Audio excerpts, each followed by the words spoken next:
આજ આપણે સવારે વહેલા ઉઠીને થઈ ગયા હતા તૈયાર, કેમ કે આપણે જવાનું હતું ફંક્શનમાં. ક્યાં જઈએ છીએ જાણવું હોય તો તમે જોઈએ રાખો આપણો બ્લોગ. સૌથી પહેલાં આપણે ઉઠીને પી લીધી હતી ચા, કેમ કે ચા વિના મને ચેન પડે નહીં. ત્યારબાદ આપણે ફોરવ્હીલમાં બેસીને નીકળી ગયા હતા ફંક્શનમાં. ઉપલેટા થઈને આપણે પહોંચી ગયા હતા ફંક્શનમાં. ત્યારબાદ આપણે આવી ગયા હતા પોર્ટ્રેટ પાડવા. ફાઇનલી ફંક્શન થઈ ગયું તો ચાલો ફંક્શન પછી ફરીથી પોર્ટ્રેટ પાડવા આવી ગયા હતા. કેમ બાકી છે ને મેળા જેવો માહોલ. પોર્ટ્રેટ પાડીને આપણે ઝાપટવા આવી ગયા હતા ગાંઠિયા ઝાપટીને આપણે આવી ગયા હતા સ્ટુડિયો. એ તમને ખબર ન હોય તો કહી દો, આ સ્ટુડિયો છે જામજોધપુરનો.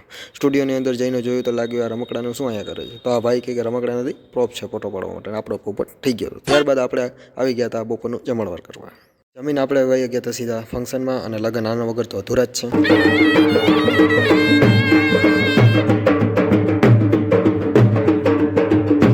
ત્યારબાદ હતી હલ્દી રસમ. હલ્દી રસમમાં કેમેરો ભાઈના હાથમાં આવી ગયો હતો અને ભાઈએ ફોટા પાડીને બાકા જગ્યાએ બોલાવી દીધી હતી. ફોટો પાડીને આપણે નીકળી ગયા હતા રખડવા. હાલો હિન્દુ હોવાનો ગર્વ હોય તો લખી નાખો જય શ્રી રામ. અને આપણે ખાવા આવી ગયા હતા ભજીયા. ભજીયા ખાઈને આપણે સીધા પહોંચી ગયા હતા ફંક્શનમાં. આ ટાઈપનું કંઈક હતું બહારનું ડેકોરેશન. અંદર જઈને જોઈતી તો કૂતરા અંદર આટા મારતા હતા. તમે બધા સપોર્ટ કરો એટલે આ કેમેરો લેવાનો જ છે. બચ્ચે મન કે સચ્ચી તો તમે સાંભળ્યું જશે. ત્યારબાદ ટેસ્ટિંગ હાલતું કંઈક આ ટાઈપનું.